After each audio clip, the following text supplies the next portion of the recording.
विषय भूगोल, पाठ 4, बाह्य प्रक्रिया, भाग 2. प्रश्न पहिला. पुढीलपैकी योग्य विधान ओळखून लिहा. अ. तापमान कक्षेची वाऱ्याच्या कार्याला मदत होते. योग्य. आ. वाळवंटी प्रदेशात नदीचे कार्य इतर कारकांपेक्षा प्रभावी असते. अयोग्य. योग्य विधान. वाळवंटी प्रदेशात वाऱ्याचे कार्य इतर कारकांपेक्षा प्रभावी असते. ई. भूजलाचे कार्य मृदू खडकांच्या प्रदेशात जास्त होते. योग्य. ई. वाऱ्याचे कार्यक्षेत्र नदी, हिमनदी, सागरी लाटा याप्रमाणे मर्यादित नसून चौफेर असते. योग्य. प्रश्न दुसरा. पुढीलपैकी अयोग्य विधाने ओळखून दुरुस्त करून लिहा. अ. हिमनदीच्या पृष्ठभागावरील बर्फ तळभागावरील बर्फापेक्षा जास्त गतीने पुढे जात असतो. अयोग्य. योग्य विधान. हिमनदीच्या तळभागावरील बर्फ पृष्ठभागावरील बर्फापेक्षा जास्त गतीने पुढे जात असतो. आ. मंद उतार, मंदावलेली गती व वाहून आणलेला गाळ यामुळे नदीचे संचयन कार्य घडून येते. योग्य. ई. नदी हिमनदीपेक्षा जास्त वेगाने वाहते. योग्य. ई. हिमनदीची गती मध्यभागी कमी तर दोन्ही काठांवर जास्त असते. अयोग्य. मजेदार मटर पनीर बनाने का पहला विधान. हिमनदीची गती मध्यभागी जास्त तर दोन्ही काठांवर कमी असते. प्रश्न तिसरा. चुकीची जोडी ओळखा. अ. संचयन व्ही आकाराची दरी. आ. वहन उर्मी चिन्हे. ई. खनन भूछत्र खडक. चुकीची जोडी संचयन व्ही आकाराची दरी.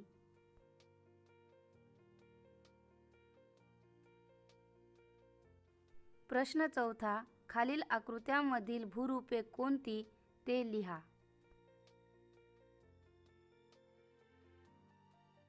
व्ही आकाराची दरी.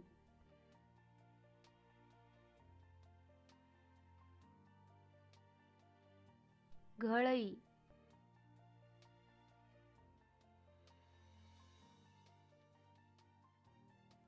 त्रिभुज प्रदेश. प्रश्न पाचवा. खाली दिलेल्या भूरूपांचे कारकानुसार वर्गीकरण करून पुढील तक्ता पूर्ण करा. धबधबा, त्रिभुज प्रदेश, हिमगव्हर, गिरीशृंग, बारखान, हिमोड, कुंभगर्ता, भूछत्र खडक, खाजन, पुळण, लवणस्तंभ.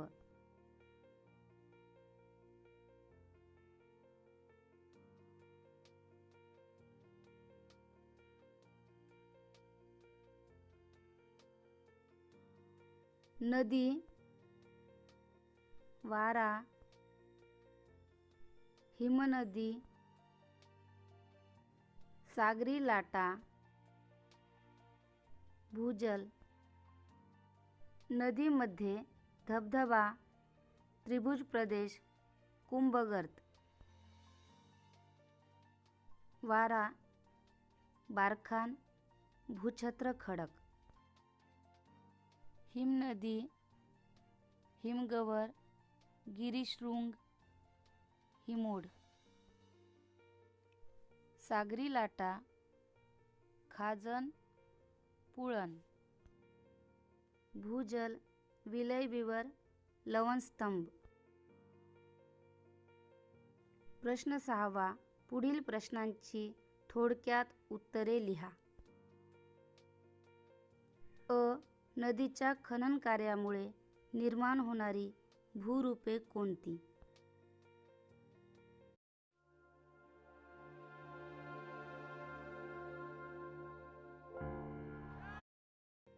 नदीच्या खनन कार्यामुळे निर्माण होणारी भूरूपे पुढील प्रमाणे आहेत. 1. घळई. 2. व्ही आकाराची दरी. 3. कुंभगर्त.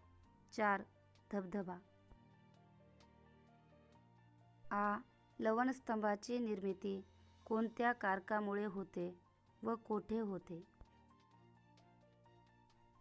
लवणस्तंभाची निर्मिती भूजल या कारकामुळे होते. चुनखडकांच्या प्रदेशातून क्षारयुक्त पाणी जाताना गुहांच्या छतातून ते पाझरते. या पाण्याचे बाष्पीभवन होऊन त्यातील क्षार गुहेच्या छताशी व तळाशी साचतात व त्यामुळे तेथे लवणस्तंभाची निर्मिती होते.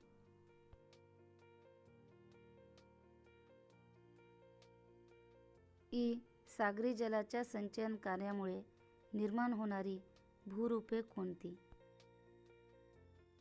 सागर जलाच्या संचयन कार्यामुळे निर्माण होणारी भूरूपे पुढील प्रमाणे आहेत. 1. पुळण. 2. वाळूचा दांडा. 3. खाजन.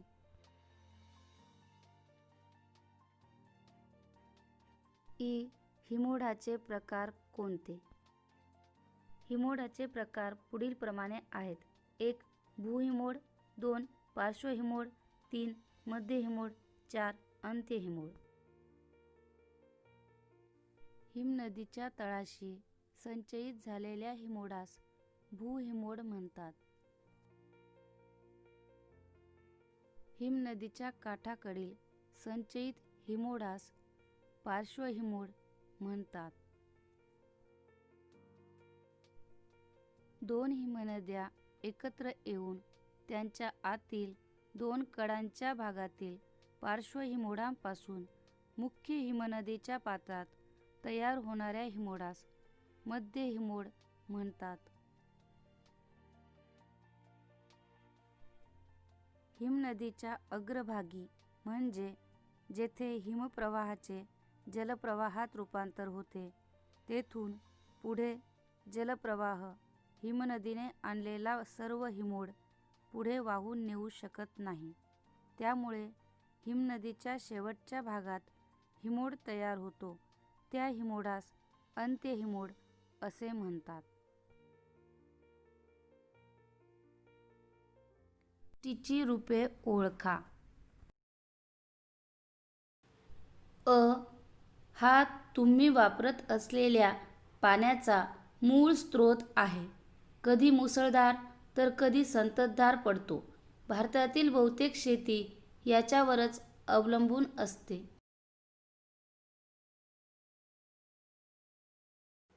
पाऊस.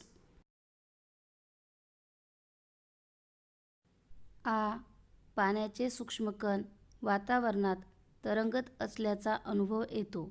यामुळे लंडनमध्ये हिवाळ्यात दुपारपर्यंत सूर्यदर्शन होत नाही. अशी स्थिती सहसा सकाळी किंवा सायंकाळनंतर अनुभवास येते.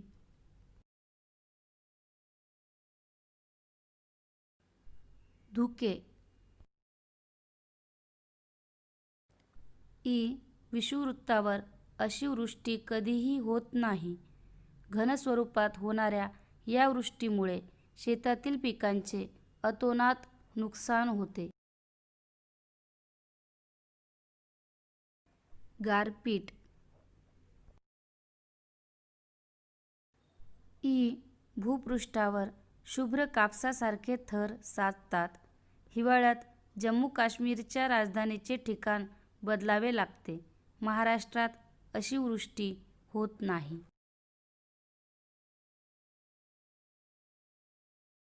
हिमवृष्टी.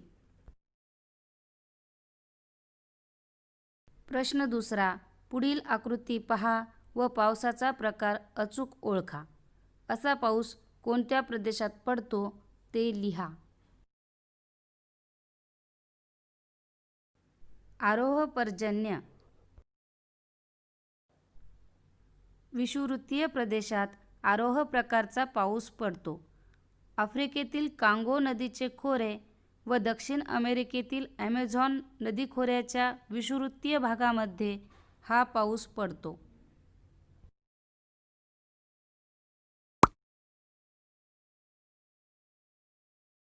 प्रतिरोध पाऊस. पर्वताला अडल्यावर त्याला अनुसरून ऊर्ध्व दिशेला जाणाऱ्या बाष्पयुक्त वाऱ्यामुळे पर्वताच्या वाऱ्याकडील बाजूवर व पर्वतमाथ्यावर प्रतिरोध पाऊस पडतो. भारतातील मोसमी वाऱ्यांपासून पडणारा पाऊस हा प्रतिरोध पाऊस आहे. प्रतिरोध प्रकारचा पर्जन्य जगात सर्वात जास्त भागात पडतो.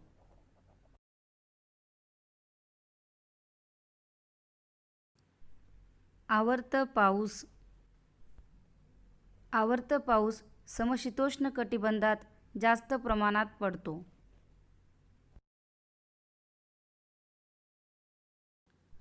प्रश्न तिसरा.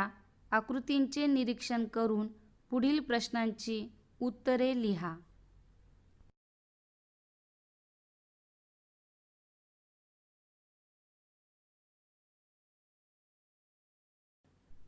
आकृती अ, आकृती ब, आकृती क. अ. आकृती ब मध्ये डोंगराच्या कोणत्या बाजूस जास्त पाऊस पडत आहे? आकृती ब मध्ये डोंगराच्या वाऱ्याकडील बाजूस जास्त पाऊस पडत आहे.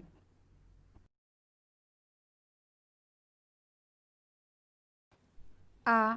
आकृती ब मधील पर्जन्यछायेचा प्रदेश छायांकित करून त्यास नाव द्या.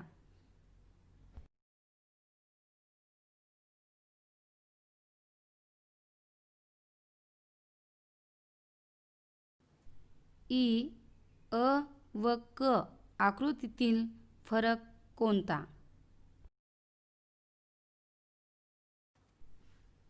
आकृती अ ही आरोह पर्जन्याची असून असा पाऊस विषुववृत्तीय प्रदेशात होतो. आकृती क ही आवर्त पर्जन्याची असून असा पाऊस समशीतोष्ण कटिबंधात पडतो.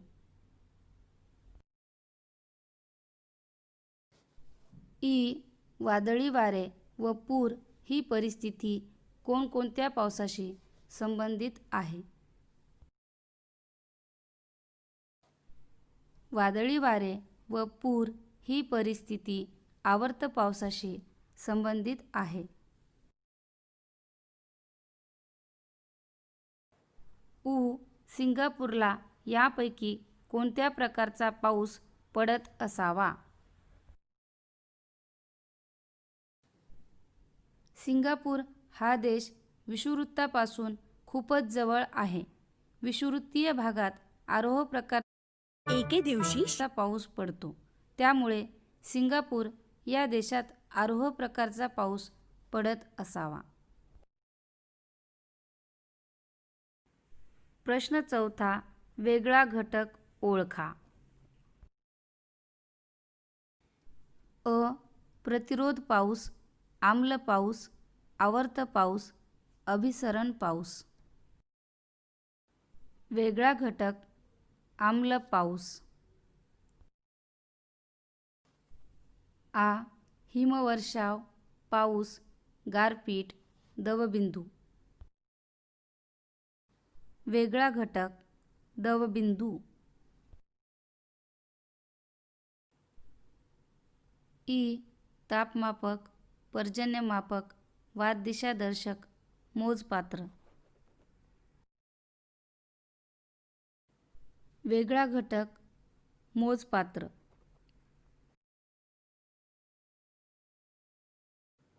प्रश्न 5वा. थोडक्यात उत्तरे लिहा. अ. पृथ्वीवर कोणकोणत्या स्वरूपात वृष्टी होते? ढगातून जमिनीकडे द्रवरूपात किंवा घनरूपात होणारा पाण्याचा वर्षाव म्हणजे वृष्टी होय. पृथ्वीवर पाऊस हिम, गारा, धुके व दहिवर इत्यादी स्वरूपात वृष्टी होते.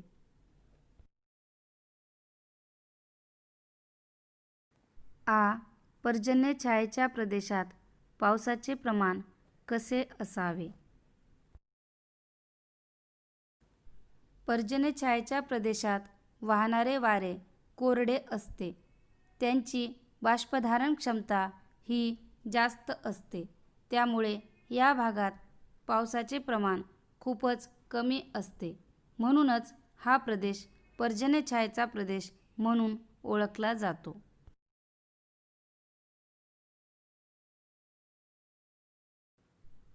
ई. कोणत्या प्रकारचा पाऊस जगात सर्वाधिक भागात पडतो? का? प्रतिरोध प्रकारचा पर्जन्य जगात सर्वात जास्त भागात पडतो. पृथ्वीचा सुमारे 70% भूपृष्ठ पाण्याने व्यापलेला असून बाष्पयुक्त वारे समुद्राकडून जमिनीकडे वाहण्याचे प्रमाण जगात जास्त आहे. भूपृष्ठावर अनेक पर्वतरांगा आहेत. या पर्वतरांगांना बाष्पयुक्त वारे अडते व पर्वताच्या अडथळ्यामुळे असे वारे वर वर जाते, सांद्रीभवन होते व पाऊस पडतो. या पावसाचे क्षेत्र जगात सर्वत्र व विशाल आहे. या तुलनेत आरोह पाऊस फक्त विषुववृत्तीय प्रदेशात व आवर्त पाऊस प्रामुख्याने समशीतोष्ण कटिबंधातच पडतो. म्हणून प्रतिरोध पाऊस जगात सर्वाधिक प्रमाणात आढळतो.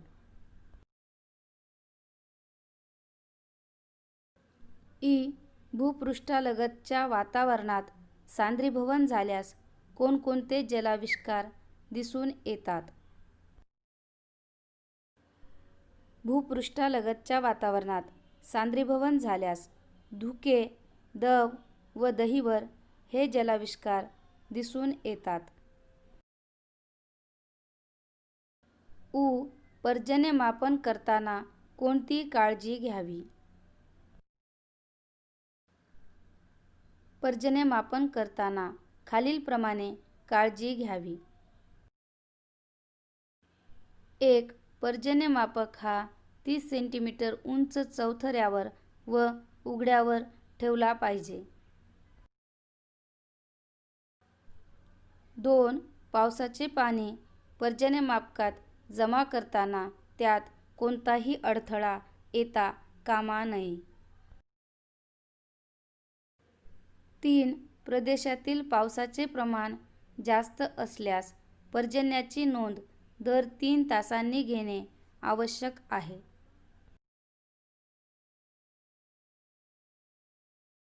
प्रश्न 6वा.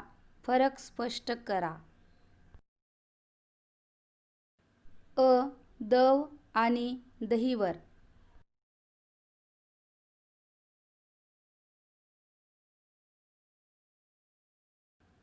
दव, दहिवर.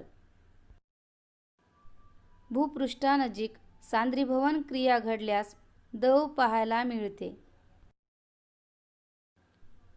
भूपृष्ठालगतचे तापमान गोठणबिंदूच्या खाली गेले तर दहिवर पाहायला मिळते. भूपृष्ठानजीक हवेचा अतिथंड वस्तूंशी संपर्क आल्यास थंड वस्तूच्या पृष्ठभागावर जलबिंदू जमतात. यालाच दवबिंदू म्हणतात.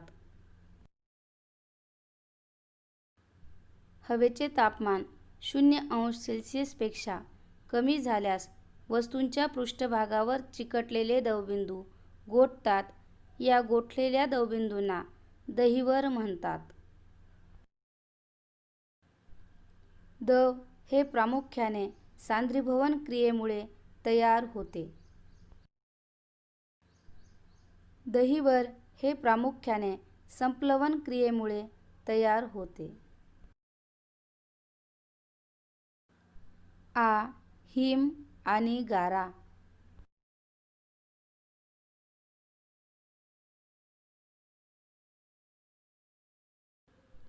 हिम, गारा.